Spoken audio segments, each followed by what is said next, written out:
Penulisan dan pengumpulan Al-Quran melewati 3 jenjang. Tahap pertama di zaman Nabi Muhammad SAW. Pada jenjang ini, penyandaran hafalan lebih banyak daripada penyandaran tulisan.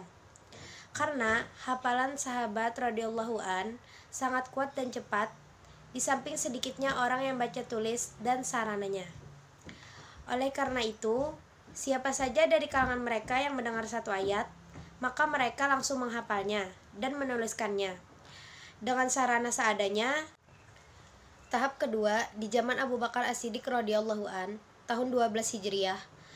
Penyebabnya, pada perang Yamamah ada salah satu kalangan dari Quraisy yang terbunuh, yaitu Salim, bekas budak Abu Huzaifah. Abu Bakar radhiyallahu an memerintahkan untuk mengumpulkan Al-Quran agar tidak hilang.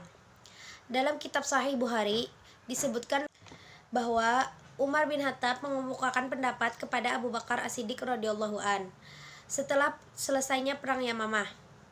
Abu Bakar tidak mau melakukannya karena takut dosa, sehingga Umar terus menerus mengemukakan pandangannya sampai Allah Subhanahu wa taala membukakan pintu hati Abu Bakar untuk hal itu. Pertama, pengumpulan Al-Quran melalui hafalan. Pada masa diturunkannya Al-Quran, bangsa Arab berada dalam martabat yang begitu tinggi dan sempurna daya ingatnya. Mereka sangat kuat dalam hafalannya serta daya pikirnya begitu terbuka. Mereka bahkan banyak yang menghafal beratus-ratus ribu syair dan mengetahui silsilah serta nasab keturunannya, mengungkapkan di luar kepala dan mengetahui sejarahnya. Jarang sekali di antara mereka yang tidak bisa mengungkapkan silsilah dan nasab tersebut. Tidak hafal Al-Mu'allatakul Asyar yang begitu banyak syairnya, lagi pula sulit dalam menghafalnya. Rasulullah sangat menyukai wahyu. Ia senantiasa menunggu penurunan wahyu dengan rasa rindu, lalu menghafalkan dan memahaminya persis seperti dijanjikan Allah dalam Quran Surah Al-Qiyamah ayat 17, yang artinya, sesungguhnya atas tanggungan kamilah mengumpulkan di dadamu dan membuatmu pandai membacanya.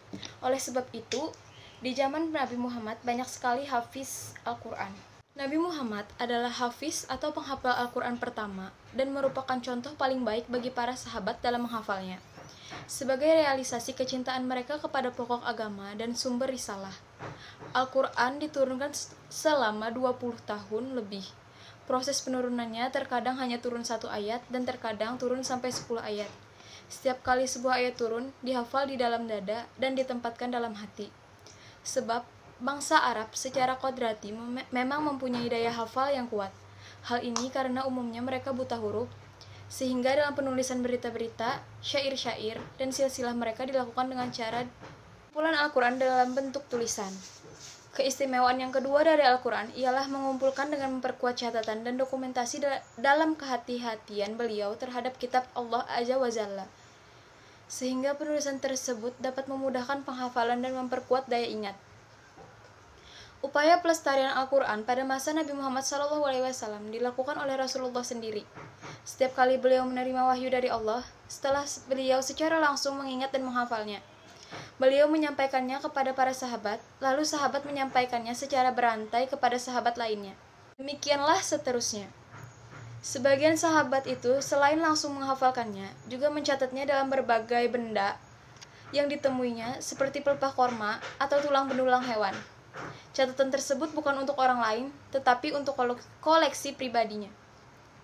Pada penulisan wahyu adalah sahabat pilihan Rasulullah dari kalangan sahabat yang terbaik dan indah tulisannya, sehingga mereka benar-benar dapat mengemban tulisan yang mulia ini. Di antara mereka adalah Zaid bin Sabit, Ubay bin Ka'ab, Mu'az bin Jabal, Muawiyah bin Abi Sufyan, Khulafaur Rasyidin, dan sahabat-sahabat lainnya. Beliau menyuruh mereka mencatat setiap wahyu yang turun, sehingga Al-Quran yang terhimpun di dalam dada mereka menjadi kenyataan tertulis.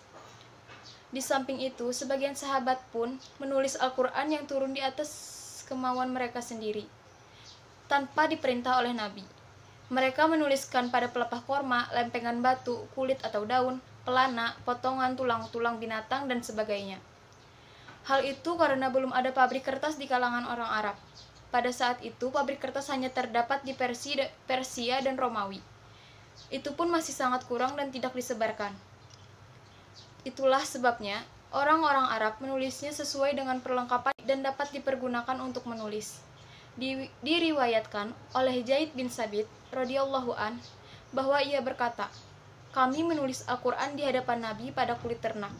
Maksudnya adalah mengumpulkannya agar sesuai dengan petunjuk Nabi Shallallahu Alaihi Wasallam dan menurut perintah dari Allah Subhanahu Wa Taala. Para ulama sepakat bahwa mengumpulkan Al-Quran adalah tauqifi atau menurut ketentuan, artinya susunannya sebagaimana yang kita lihat sekarang ini. Telah disebutkan bahwa Jibril alaihissalam bila membawakan sebuah atau beberapa ayat kepada Nabi, ia mengatakan, "Hai Muhammad, sesungguhnya Allah memerintahkan kepadamu untuk menempatkan pada urutan kesekian surat Anu. Demikian pula halnya Rasulullah memerintahkan kepada para sahabat, letakkanlah pada urutan ini." Pemberian harokat atau nuqat al-i'rab, sebagaimana telah diketahui bahwa naskah Mushaf Utsmani generasi pertama adalah naskah yang ditulis tanpa alat bantu baca yang berupa titik pada huruf nuqat al-i'jam dan harokat nuqat al-i'rab yang lazim kita temukan hari ini dalam berbagai edisi Mushaf Al-Quran. Langkah ini sengaja ditempuh oleh Khalifah Utsman radhiyallahu anha dengan tujuan agar ras atau tulisan tersebut dapat mengakomodir ragam qiraat yang diterima lalu diajarkan oleh Rasulullah SAW. Hal ini berlangsung selama kurang lebih 40 tahun lamanya. Sumber kekhawatiran tersendiri di kalangan penguasa muslim, terutama karena mengingat mushaf Al-Quran yang umumnya tersebar saat itu tidak didukung dengan alat bantu baca berupa titik dan harokat. 2. Pemberian tanda titik pada huruf ini memang dilakukan belakangan dibanding pemberian harokat.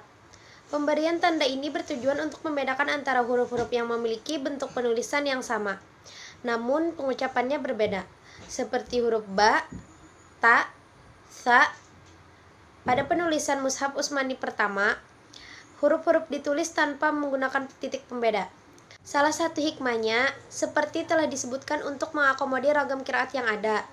Tapi, seiring dengan meningkatnya kuantitas interaksi Muslim Arab dengan bangsa non-Arab, maka kesalahan pembacaan jenis-jenis huruf tersebut atau al-ujmah pun merebak. Ini kemudian mendorong penggunaan tanda ini. Penerapannya adalah sebagai berikut. Untuk membedakan antara huruf-huruf pertama dari setiap pasangan itu diabaikan tanpa titik atau al-ihmal. Sedangkan huruf-huruf yang kedua diberikan satu titik di atasnya